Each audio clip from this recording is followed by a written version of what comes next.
Gawin mo para sa sarili mo, hindi para sa ibang tao. Alam ko mahirap, alam ko grabe na yung struggle mo, stress na stress ka na.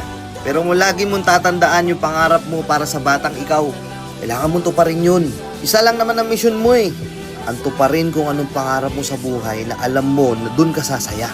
Takina, alam ko dumadaan yung down days, alam ko dumadaan yung dark days.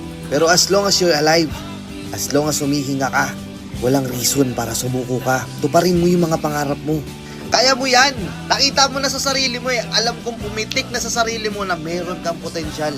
Alam ko na dumaan na rin sa'yo yung senaryo na naisip mo sa sarili mo na ay putya, kaya ko to. Tanggapin na natin. May mga araw na mahala talaga. But it doesn't mean na hindi mo na kaya. Okay? Ituloy mo yan.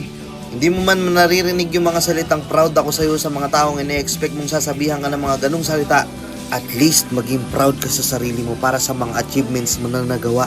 Masyado tayong nakapokus sa kung ano yung hindi pa natin nakukuha. Nakakalimutan natin yung mga blessing na nakuha na natin mula sa Kanya.